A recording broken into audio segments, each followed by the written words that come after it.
Bonjour Catherine. Bonjour. Bien, donc on a vu ton travail photo. Oui. Donc voilà, on voudrait savoir un petit peu comment c'est commencé, comment il s'est développé. Voilà. Alors ce travail-ci, en fait, il est né d'un vieux souvenir d'enfance en fait que j'avais depuis longtemps. Je suis lormontaise, j'y reviens régulièrement et à chaque fois je m'étais dit il faut que je trouve un moment pour photographier le port. Et en fait ça s'est trouvé un jour il faisait très beau, j'étais seule, il n'y avait personne, c'était le moment idéal.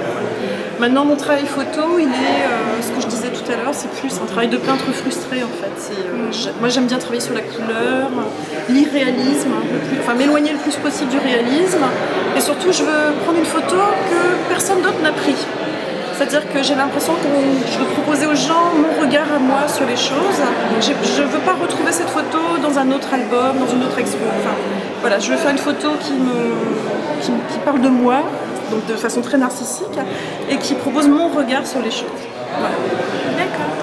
Donc du coup, ça s'est fait dans plusieurs temps, dans une longue période, une courte période. Ça fait, je vais dire, ça fait...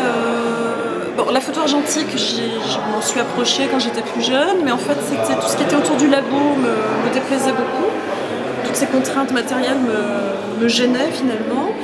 Donc je faisais de la photo en amateur avec des appareils qui ne nécessitaient pas une grande technique et je confiais mes tirages à d'autres personnes.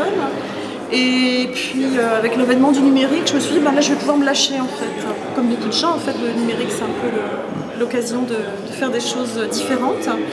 Et puis j'ai découvert des logiciels qui permettent justement de retravailler la couleur, les formes, et donc de proposer une photo complètement dégagée du réel finalement, de la copie du réel. D'accord. Et ce travail spécifique, il a pris beaucoup de temps, En fait, ce sont des photos que j'ai prises il y a 2 ans, que j'ai déjà montrées plusieurs fois à des amis, à d'autres photographes, j'ai écouté leurs conseils, donc ça a mûri. Cette série-là a mûri en fait. Elle a pris plusieurs formes, elle est passée en noir et blanc, elle est passée en couleur. Et puis tout d'un coup, ça s'est stabilisé sur cette série-là.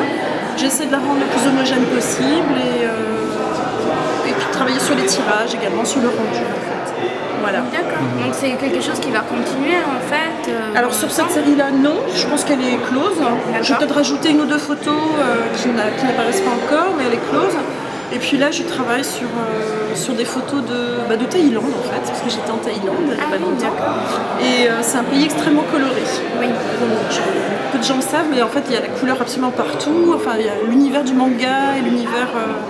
c'est un univers très plastique, très coloré, et qu'on retrouve un peu partout, dans tous les commerces, etc. Et donc c'est hyper inspirant en fait. Voilà. D'accord. Donc la prochaine étape, c'est la Thaïlande quoi. Oui, il y a eu le Maroc entre temps aussi. J'ai une série. Alors, le Maroc, ma couleur préférée c'est le bleu, comme vous vous rendez compte. Et je suis allée dans la ville de Chefchaouen au Maroc, qui est une ville bleue, qui est entièrement peinte en bleu. Donc j'ai fait des séries qui moi me plaisent beaucoup, qui apparemment plaisent aux gens aussi.